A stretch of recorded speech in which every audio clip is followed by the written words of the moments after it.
मुझे रोता हुआ देखकर मालकिन परेशान हो गई और मुझसे वजह पूछी तो मैंने उन्हें बताया कि मैं कैसे माँ बन सकती हूँ। मालकिन जरा आप खुद सोचिए, क्योंकि मेरा शौहर तो बांझ है, वो नामर्द है। ये सुनते ही सब चौंक गए। मेरी सास का चेहरा एकदम रंग बदल गया। मैंने कहा मेरे शौहर के अलावा भी कोई मेरे करीब नहीं आया। बाकिरदार हूँ मैं, लेकिन जब से यहाँ नौकरी कर रही हूँ मेरे साथ कुछ गलत हो रहा है और ये सब उस गलत का ही नतीजा है। मेरा ये कहना था कि मेरी मालकिन का रंग भी सफ़ेद पड़ने लगा, उसका चेहरा भी उतरने लगा। मैंने उन्हें पूरी बात बताई कि रोज़ यहाँ मैं खुद ब खुद सो जाती थी, इसके बाद ये सब हो गया। मेरा शौहर तो मुझे तलाक दे देगा। मेरी बातें सुनते ही मेरी मालकिन ने मुलाजमा को अजीब सा इशारा किया। मुझे खौफ महसूस हुआ अपनी मालकिन से, जो अचानक मुस्कुराई और मुस्कुराती हुई कहने लगी कि तुम परेशान मत हो, मैं सब ठीक कर दूंगी। ये कहकर वह कमरे से निकल गई और मैं अंदर बैठी रोने लगी। उन्होंने मुझे घर ना जाने दिया और कहा अपने शौहर को फोन करके यहीं बुलवा लो या फिर उससे ये कहो कि तुम कल आओगी। मैं डर गई और अपने शौहर जो मालकिन ने बोला वह कह दिया।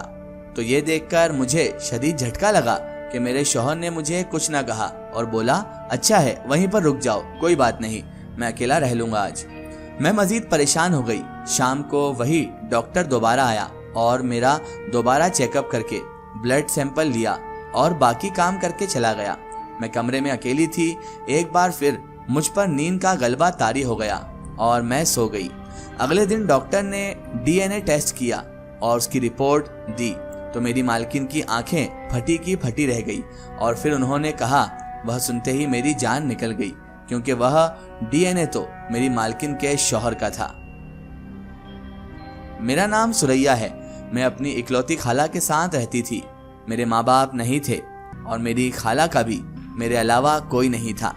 मेरी खाला एक कंपनी में नौकरी करती थी और उनके पीछे मैं घर संभालती थी। मेरी खाला की तबीयत अचानक खराब रहने लगी। डॉक्टर्स ने बताया उनके दिमाग में ट्यूमर है और वह ज्यादा अरसा जिंदा नहीं रह सकेंगी। ये सुनते ही मैं ज़ारो कतार रोने लगी, क्योंकि मेरी खाला के सिवा कोई नहीं था। मेरी खाला ही मुझे समझती थी और मेरी खाला के पास ही मैं पली बड़ी थी।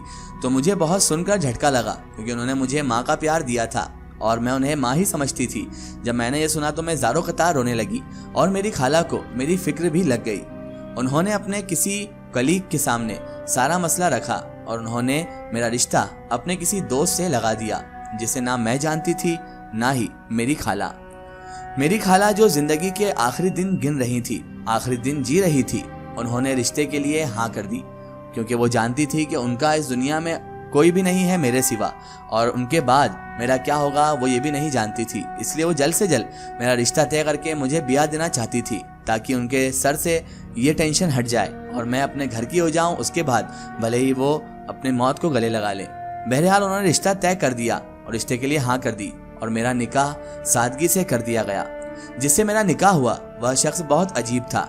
वह ज्यादा बात नहीं करता था, सिर्फ जरूरत के वक्त बात करता और सिर्फ इतनी ही बात करता जितनी जरूरत होती। घर भी अच्छा खासा था और उसकी जॉब भी अच्छी थी। उसने मुझसे कहा कि मुझसे कभी औलाद की डिमांड ना करना, क्योंकि मैं बाप नहीं बन सकता, और ये कभी मत सोचना कि तुम मुझसे तलाक ले सकती हो। मैं कभी भी तुम्हें तलाक नहीं दूंगा, लेकिन हाँ, मेरे अंदर वो कमी है और मैं मर्द नहीं हूँ, इसलिए मैं तुम्हें कभी औलाद नहीं दे सकता। तुम्हें सारी जिंदगी मेरे साथ गुजारनी होगी। मैं दंग रह गई कि वो इतनी सफाई की बातें कितने आराम से बोल रहा था और कितनी ज्यादा कठोर बातें थी जो वो मुझे सुना रहा था। लेकिन मैं करती भी क्या, मैं मजबूर थी। मेरे पास कोई और सहारा ही ना था। मैं बेसहारा थी। मैंने अपने शौहर की बात मान ली। मेरा शौहर सिर्फ रात के पहर मेरे पास कमरे में आता, वरना दिन में पलटकर भी ना देखता, और आकर वो मेरे पास रात में भी सिर्फ सो जाता।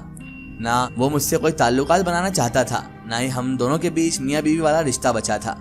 और उसने अपनी मर्दानगी खत्म करने की वजह तो पहले ही दे दी थी। मेरा दिल अब अंदर से दुखता। फिर अचानक मेरे शौहर का रवैया मेरे साथ बहुत अच्छा हो गया। वह मुझसे मीठे शहद जैसे लहजे में बातें करने लगा, मेरी परवाह करने लगा। मुझे बहुत ताज्जुब हुआ कि अचानक ऐसा क्या हो गया, जब वह एक दिन अचानक बोला कि मैं चाहता हूँ तुम नौकरी करो। उसकी बात सुनते ही मैं हैरत से उसे देखने लगी और मैंने पूछा, मैं क्या नौकरी करूंगी भला? मुझे कौन नौकरी देगा? आखिर तुम चाहते क्या हो? अब कौन नौकरी देगा मुझे? मेरे पास न तालीम है, ना हुनर, ना तजुर्बा। आखिर ऐसे बेतजुर्बेकार को नौकरी देगा कौन? और अगर मुझे नौकरी मिल भी गई तो मैं वहां पर करूंगी क्या? तो वह बोले, उसकी फिक्र मत करो, मैं तुम्हारी अच्छी नौकरी लगवा दूंगा। मैंने उससे कहा, मैं नौकरी नहीं करना चाहती। तो वह गुस्से से बोले कि तुम्हें नौकरी तो करनी पड़ेगी, जबकि उन्हें तो नौकरी की कोई जरूरत भी ना थी। लेकिन वह फिर भी जबरदस्ती मुझे एक बंगले के बाहर छोड़ गए और बोले, अंदर जाकर बोलना, तुम केयर टेकर की नौकरी के लिए आई हो, यहाँ जरूरत है केयर टेकर की। मैंने बेबसी से शौहर को देखा। उनके गुस्से से घूरने पर अंदर भी चली गई। अंदर गई तो हैरान रह गई। अंदर नौकरों की चहल पहल थी। मुझे यकीन हो गया कि मुझे नौकरी नहीं मिलेगी। जब वहाँ एक उम्र रसीदा नफीस सी खातून आई और मुझसे चंद एक सवाल करके मुझे नौकरी पर भी रख लिया गया। मैं हैरान हुई। जब मैंने ये बात घर आकर अपने शौहर को बताई तो वह खुश हो गए और उस दिन मेरी बहुत तारीफ की, मुझे प्यारी प्यारी बातें की। मैं भी बहुत खुश हो गई। लेकिन जब मुझे इस नौकरी से डर लगने लगा तो मैं जब भी नौकरी छोड़ने की बात करती, मेरे शौहर घबरा जाते और मुझे नौकरी छोड़ने से सख्ती से मना कर देते। और अब जो मेरे साथ हुआ था वह बहुत बुरा था। मैं हामला हो गई थी, प्रेग्नेंट हो गई थी और मुझे अपने पेट में पलने वाले बच्चे के बाप का ही नहीं पता था, उसका ही इल्म नहीं था। लेकिन जब डीएनए की रिपोर्ट देखते ही मेरी मालकिन के मुंह से निकला कि ये तो हमारा ही खून है, ये सुनते ही मेरी जान निकल गई। लेकिन मेरी मालकिन ने मुझे धोखा दिया कि मैं कहीं नहीं जा सकती और अगर गई तो वह मेरे शौहर को बता देंगी। मुझे एक हफ्ते तक यहीं रहना होगा।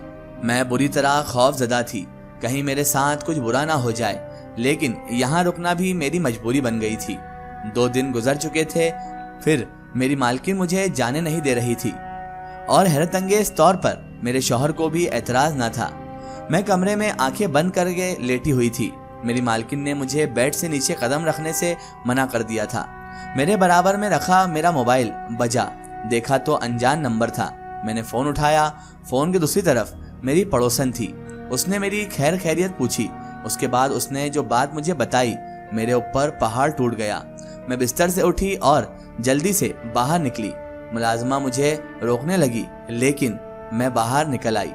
पड़ोसन ने जो बताया उसे सुनते ही मेरा शक यकीन में बदल गया कि मेरा शौहर कुछ बहुत बुरा कर रहा है, कुछ बहुत गलत कर रहा है। मेरी पड़ोसन ने बताया कि जब से मैं घर पर नहीं हूँ, रोज एक औरत मेरे घर आती है और तुम्हारा शौहर उसे अंदर लेकर दरवाजा बंद कर लेता है और अभी भी वह औरत तुम्हारे घर में तुम्हारे शौहर के साथ है।